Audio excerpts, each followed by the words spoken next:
इतने धूप में भी हमें कोई भी कथा सुनने से नहीं रोक सकता। हम मारवाड़ी फॉर ये 2 कोटी का तावड़ा हमें क्या कथा रोकने से कोई रोक सकता है? क्या बोले रही है?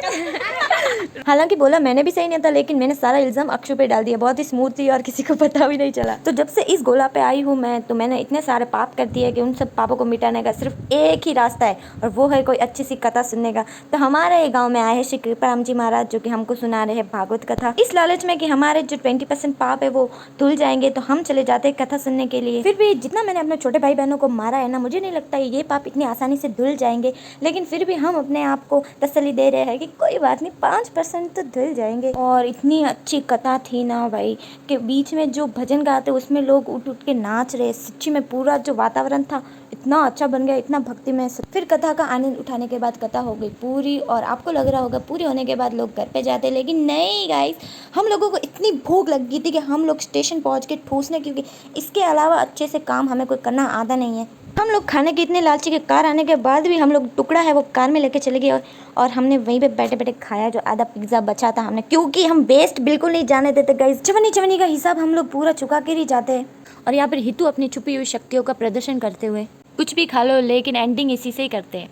तो आज हमारे घर पर भी एक बहुत बड़ा फंक्शन है, एक्चुअली मेरे बुआसा के घर पे, क्योंकि मेरी जो भाभी सा है उनका आज बेबी शॉवर है, तो उन्हीं के लिए हम लोग केक लेने आए। और अभी तो बहुत सारी तैयारी भी बाकी है, और ऊपर से ये जो दुकान वाला है इसको बेबी शॉवर की स्पेलिंग भी नहीं आ रहे थे, तो भैया को मैंने बताया कि ऐसे ऐसे लिखा जाता है। स्मार्ट तो दीदी बचपन से है।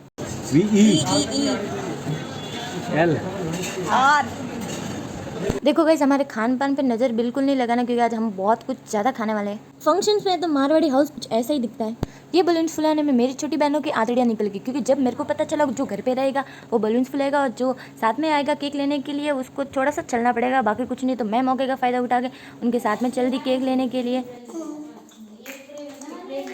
क्या चल रहा है इधर? क्या चल रहा है? क्या चल रहा है? बेबी शॉवर की तैयारी। तो यहाँ पर मैंने अक्षु को कैमरा पकड़ा दिया, तो उसको समझ में नहीं आ रहा था कि मैं क्या बोलूँ, तो वो सबको कुछ ना कुछ रैंडम सवाल पूछे जा रहा था, जो कि बहुत फनी लग रहे थे अभी सुनने को। तो भाई लोग, हुआ ऐसा था कि जो पिंक वाला जो कर्टन है वो मेरे से टूट गया था, लेकिन मैंने वो इल्ज़ाम अपनी छोटी बहन निकुंज पे डाल दिया कि तेरी वजह से हुआ है ये सब। वो बोले मैंने क्या किया, तूने अपना पैर इस पर रखा और टूट गया। लेकिन फिर भी क्या कर सकते हैं हम, खुद तो मैं कभी अपनी गलती मानती नहीं हूँ। सबसे ज़्यादा घटिया काम मेरे को ये लग रहा था बेबी को अरेंज करना, बेबी नेम को।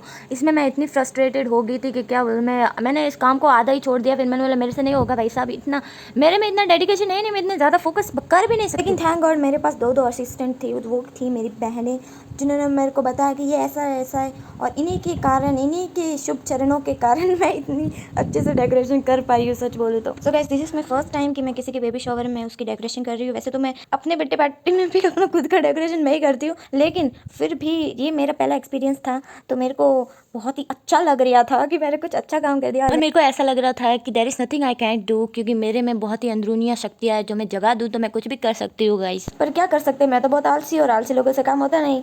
तो worst part guys, the worst part, मेरे को ये इतना काम इतना सड़ो लगता है, क्योंकि इन बलून्स को 3-3 करके ऐसे इनका पैर्स बनाना, फिर ये मेरे को इतनी बेजामारी है, और मेरे को इससे इतनी मगजमारी होती नहीं है, लेकिन फिर भी क्या कर सकते हैं, हम लोगों ने जैसे तैसे करके कर ही दिया। लेकिन हमारी मेहनत वर्थ इट थी गाइस, क्योंकि डेकोरेशन इतना बढ़िया लग रहा था। जो बेबी शॉवर में मैंने ड्रेस पहनी है वो है ये, और ये मस्त लग रही थी। बिना टांग उठाए कोई ड्रेस हम दिखाई नहीं सकते, क्योंकि टांग उठाना इस कंपलसरी। फिर बहुत अच्छे से हमने फैमिली फंक्शन है वो अच्छे से मनाया। और ये देखिए मेरे बहन का लड़का, जो कि मेरी तरह बिल्कुल, अब मासी ऐसी होगी तो उसका भांजा बिल्कुल ऐसा ही होगा ना, ठूसने वाला। इसको सबसे पहले केक मिला है। खत्म होने के बाद में तो आपको पता ही है क्या होता है। Happy birthday. देखिए गाइस, थोड़ा बहुत तो पागलपन करना पड़ता है, अगर ना करे तो हमारे गले से निवाला नहीं उतरता है। घर का शैतान लड़का गाइस, घर का शैतान लड़का। फिर बचा हुआ केक खाने में जो सुकून मिलता है ना भाई साहब, क्या बताऊँ आपको। इसको देख के गाइस, ये वही गंदे बच्चे और गंदी बात। और ये जो बात का हाल देख के मेरा दिल इतना दुखा है ना, क्योंकि मैंने इसके लिए बहुत सारे घंटों बर्बाद कर दिए, और लास्ट में इसका हालत कुछ ऐसा कर दिया इन लोगों ने। और गाइस, मेन बात, आपको अपनी स्मार्टनेस देखो देखो गाइस, देखो ये जो है ना, हमको बुआ टू भी नहीं मिला था, तो हमने ये जुगाड़ करके बनाया। हमने नहीं, मैंने बनाया। देखो मैं बहुत स्मार्ट लड़की हूँ, असली रूप में आगे सब लोग। नहीं अभी क्या, अभी मैं तो नहीं आया। फिर भी अच्छा ही, कौन सा बरोबर गाइस बेबी शावर रहा बहुत ही अच्छा और अब हम लोग अपने ड्रेस वगैरह चेंज कर लेते हैं और रात काफ़ी हो गई इसलिए हम लोग सो जाते हैं। मेरा फ़ोन जो है वो एकदम माइनस। केक खाने के बाद कौन है ये लोग? कहाँ से आते हैं ये? केक खा भी हाँ, केक खाने के बाद सोएंगे। और मेरा जो फ़ोन है वो डेड हो चुका है क्योंकि उसमें सब फ़ोटोज़ और वीडियो वगैरह लिए थे, इसलिए ये जो फ़ोन है ये मेरे भाभी साहब का है। उस फ़ोन में मैं ले रही हूँ और ये बाद का है। बेबी शावर के बाद की हालत ऐसी होती है, मतलब हर फंक्शन खत्म होने के बाद की हालत ऐसी ही होती है गाइस, ऐसी ही होती है। चपड़ ज़्यादा कर ली थी इसलिए हम लोगों को आ गई थी नींद। यहाँ अक्षु अपने कला का प्रदर्शन करते हुए, लेकिन कला इसमें कुछ खास है नहीं इसलिए ये फ्लॉप हो गई।